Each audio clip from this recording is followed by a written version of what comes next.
Brad Garlinghouse from the recent Token 2049 conference, which we have for you all. Gary Gensler from the SEC testified yesterday and was seated behind him. Here, Elena Tarrant calls attention to William Owen, a lobbyist for Prometheum. Why did the SEC and Gary Gensler authorize a special purpose broker-dealer license for Prometheum, which has ties to CCP? And why is the Prometheum lobbyist present during Gary's testimony? How about that sitting and demonstrating support are we to Gary Gensler? Every day, Gary presents himself as a puppet rather than a regulator. Give Cowboy Crypto a follow right here, this guy boy, when he gets on the trail. There ain't no stopping him, I'm gonna tell you that right now. Gary Gensler meets with former Ripple advisor Dodd-Frank and FSOC architect, now Vice President of the Federal Reserve Board of Governors, on multiple occasions. Boy, oh boy. Let's look at this, and then we see a rise in hiring worldwide as a result of the SEC's position on cryptocurrency. 80% of the new employees at Ripple Laboratories will be from countries other than the United States, underscoring the appeal of crypto-friendly nations like Hong Kong, Singapore, the UK, and Dubai. Oh boy, then I'm going to give you. I'm not playing the entire clip. This one, and you're going to dig it because, as I said earlier, we finally have a senator that puts it down on Sherry. Gary Gensler's persistent issues with the truly extraordinary regulation agenda you've pursued since taking over at the SEC, or I don't even want to say it, I want to utter a nasty word, I'm not going to say it. When I first ran for Congress in 2012, we discussed the executive branch growing power. I believe that if our founding fathers could see what is happening today, they would say that the executive branch has far too much power. Examples include the administration's crusade against digital assets or its attempts to use the SEC to advance its climate agenda at the expense of taxpayers. You are not an elected official who is accountable to your constituents. Rather, you are an unelected bureaucrat who has taken it upon himself to reshape American financial markets to your liking at the expense of innovation and investors in small businesses. Now that you know this, when will Congress act appropriately? It seems to me that we won't remove Gary Gensler from office until the next election. I'll tell you what, though, it doesn't feel as good as this. This is Brad Garlinghouse at Token 2049 in Asia, here Singapore. I believe rather to be more specific here, and he says he says multiple things. Why don't I just let it play? Because this entire clip is fantastic. He does address the notion that this case with the SEC and Ripple could go to the Supreme Court. And I tell you what, you go like the waffle. I'll just say that I find it extremely frustrating that markets like the one we have here in Singapore, and I'm sure even what we're seeing in Hong Kong, the UK, and Dubai, where the governments are partnering with the industry, and you can see leadership, clear rules, and growth, and frankly, that's why Ripple is hiring there, are experiencing such success. You know my sentiments, 80% of our employment this year will be done outside of the United States. While I haven't yet watched the testimony from yesterday, I have read some of the coverage, and I suppose that my view is that doing the same thing repeatedly and expecting a different result is one of the criteria of insanity. The judge in our case very succinctly stated that XRP is not a security period, so your native token XRP. Gary Gensler is like a hammer and everything looks like a nail. You know, just because people need to register does not mean that that is what the law says these are securities. What was your reaction when that news came through? Well, on the one hand, it's frustrating because you know you have a government that has unlimited resources to keep fighting a fight they've already lost, but there's no recourse, and so you know for Ripple, we've obviously spent well over $100 million. The SEC had claimed that it was breaking the securities law. The U.S. court ruled in your favor. The SEC has since indicated that it could end up appealing that decision. It's more nuanced about whether or not certain circumstances, if there's a transaction, there'd be an investment contract, so I don't know what the court will rule about whether or not even allowed to appeal right now, but I remain very optimistic because I think as you go up the appellate court system in the United States, you actually get more conservative, and that I think bodes well at the end of the day. I said it's a long time ago, the facts are on our side and the law's on our side, and will continue to prevail in court. Because of that, I'm interested. When it comes to, because you just mentioned that the amount of hiring that you're doing, 80% of it is going to be outside of the U.S. over the course of this year. when it comes to who is going to be the next crypto hub, or define themselves as the global crypto hub. Do you think that the door is permanently shut on the US being able to do that? I wouldn't say it's permanently shut. It's definitely a tough spot. You know, the US is still the largest economy in the world at 22% of global GDP. And so we will have a presidential election. There will be a change, or maybe there will be a change. I don't know if Biden's definitely running. I don't comment on those things. But I think there will be some shift as you see new administrations come in. I think eventually Congress will be frankly called to act. And I think the fact that the SEC continues to lose in court, there's another decision recently around a grayscale ETF conversion. Listen and look, the judges are using really harsh language about the SEC in the grayscale case that the judge is ruling with what there's appellate court. A unanimous 3-judge panel saying that the SEC was being arbitrary and capricious. These are pretty harsh words for a government agency. So in terms of your battle with the SEC, is this something that you think you would like to see reaching the Supreme Court, for instance?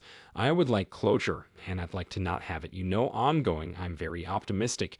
If the SEC wants to push this to Supreme Court, that'll be even a more final verdict that what Gary Gensler believes is not what the law says when it comes down to your profitability.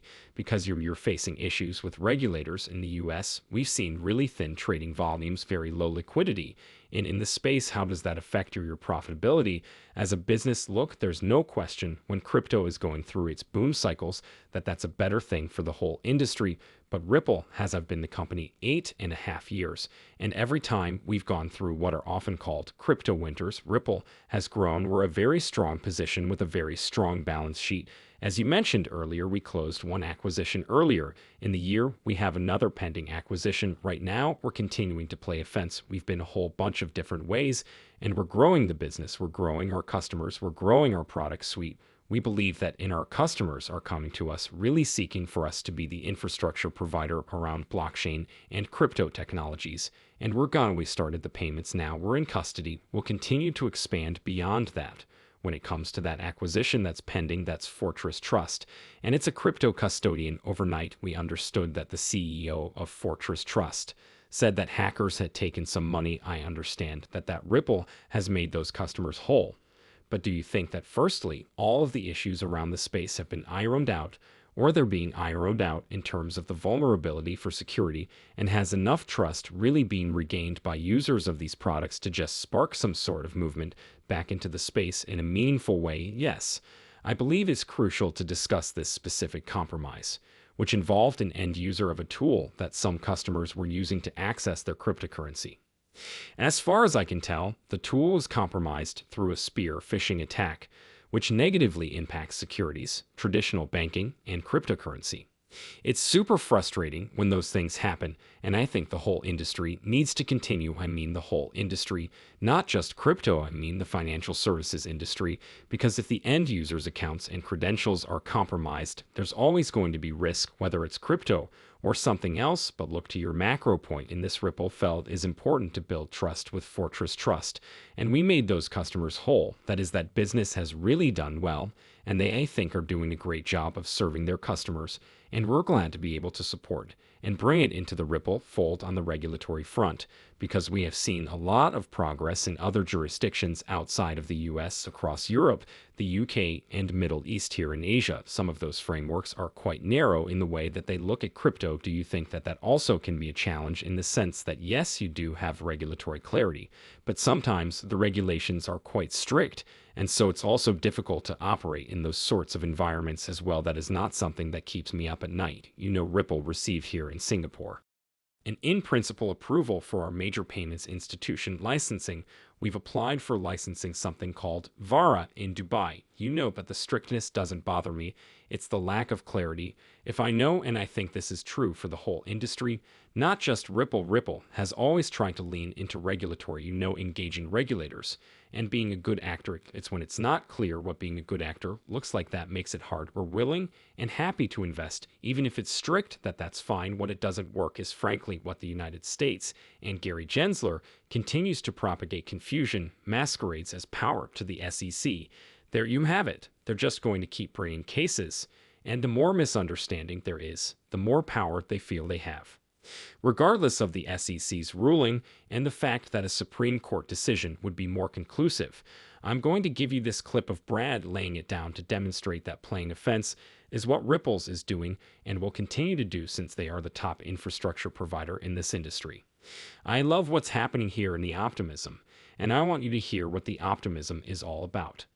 With the right adoption and legal clarity, the XRP ledger can serve as the foundation for the US dollar, the world's reserve currency. Heck, maybe even the wholesale CBC for the USA. I'm saying this now because I believe XRP has a legal dog leash to ensure it grows from its role as a payment currency to a reserve bridge currency without harming the global monetary system, instead of complementing it. Although ambitious, success comes to the brave, not the timid. I think when you look at traditional schools of thought around geopolitical power, you have, of course, military power, and you have economic power, and you have the US dollar as the world's reserve currency. So I think people are very concerned that, should you know, because of these innovations in digital assets in particular, if there really is a movement towards certain stable coins, for example, payment stable coins that are not they're not digital fiat, because that would be a CBC, and they're also not tokenized commercial bank money. And so if there's ambiguity over that regulation and over what those stable coins might be, people are really worried that that's going to be a movement away from the US dollars, the world's reserve currency. And that is a national security issue for the United States, as well as a deeply monetary policy issue as well. So this is really, I think, things that people are thinking about, and it's things that people are concerned about. And I think there are also concerns about what does it mean, again, from a geopolitical perspective, if should another currency arise as the world's reserve currency, or if there's a non-state currency, so to speak, that becomes a world's reserve. That's another thing that I think people are very concerned about. Well, there you have it. I mean, how about that? What are the cancel culture police going to say about that one that is the CFTC regulator, Caroline Pham, laying down what the conversations and concerns in government agencies and government alike are inside behind the closed doors? That's what they're worried about. And we're worried about and watching it too. And at some point, something is going to win the day. I got my money where I want it. And this is not financial advice. It's just me giving my digital perspectives. I'll see